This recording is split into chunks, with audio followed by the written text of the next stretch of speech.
आज आप लोगों ने लाखों की संख्या में इकट्ठे होकर के फिर से इस बात पे मोहर लगा दी कि आने वाले समय में जब लोकसभा का चुनाव इस देश का होगा, हरियाणा प्रदेश की 10 सीटों पे इंडियन नेशनल लोकदल पार्टी जीत हासिल करके उन लोगों के मंसूबों पे पानी फेरने का काम करेगी जिन लोगों ने समय समय के ऊपर इंडियन नेशनल लोकदल पार्टी की ताकत को कमजोर करने के लिए समय समय पे षड्यंत्र रचने का काम किया। जब जब आपकी पार्टी की ताकत को किसी ने कमजोर करने के लिए षड्यंत्र रचे, षड्यंत्रकारियों को जहां मुंह की खानी पड़ी, वहीं उस षड्यंत्र के शिकार जो लोग हुए वो दोबारा विधानसभा और लोकसभा का दरवाजा भी नहीं देख पाए। आज फिर उसी तरह के हालात आपके प्रदेश में कांग्रेस के द्वारा रचे गए षड्यंत्र के तहत फिर से इंडियन नेशनल लोकदल पार्टी को कहीं कमजोर करने का एक प्रयास किया गया। हम लोग कैथल के अंदर जब हमारी पार्टी की तरफ से युवाओं का एक सम्मेलन हो रहा था और उस युवा के सम्मेलन में जिस तरह से कुछ लोग एक सोची समझी रणनीति के तहत कांग्रेस के हाथों का खिलौना बन करके आपकी पार्टी को कमजोर करने के लिए जिन भाषाओं का प्रयोग कर रहे थे, मैंने उस दिन भी खुल करके कहा था कि इंडियन नेशनल लोकदल पार्टी के अंदर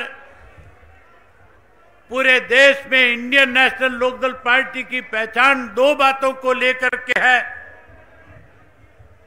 पहली पहचान इंडियन नेशनल लोकदल पार्टी की इस बात को लेकर के है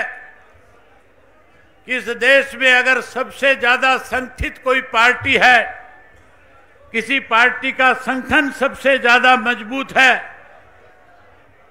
तो उस पार्टी का नाम चौधरी देवीलाल की विचारधारा इंडियन नेशनल लोकदल पार्टी है। जहां पार्टी को पूरे देश में संगठन के नाम से एक बड़ी पहचान चौधरी ओम प्रकाश चौटाला जी ने दिलाई, वहीं हमारी पार्टी के बारे में पूरे देश में एक और बात कही जाती है कि सबसे ज्यादा अनुशासित संगठन अगर किसी पार्टी का इस देश में है तो उस पार्टी का नाम भी इंडियन नेशनल लोकदल पार्टी है। जब 5 तारीख को अनुशासन तोड़ा जा रहा था, पार्टी लाइन से हट करके भाषण दिए जा रहे थे, तब मैंने खुल करके कहा था कि कहीं ना कहीं हमारी पार्टी में सोशल मीडिया के माध्यम से कुछ ऐसे लोग पार्टी के साथ जुड़े हैं जो कांग्रेस पार्टी के पेड वर्कर के रूप में काम करने वाले हैं, जो हमारे पार्टी के संगठन को, पार्टी के अनुशासन को खत्म करना चाहते हैं, जो पार्टी को कमजोर करने का प्रयास कर रहे थे। आज आपने फिर लाखों की संख्या में इकट्ठे होकर के इस बात को फिर से दोहरा दिया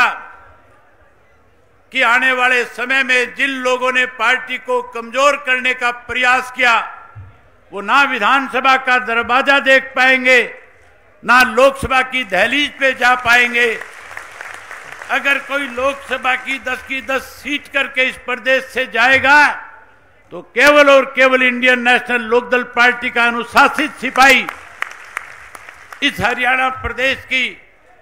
लोकसभा की सीट से जीत करके देश के अंदर अपना नाम, अपना परचम लहराने का काम करेगा।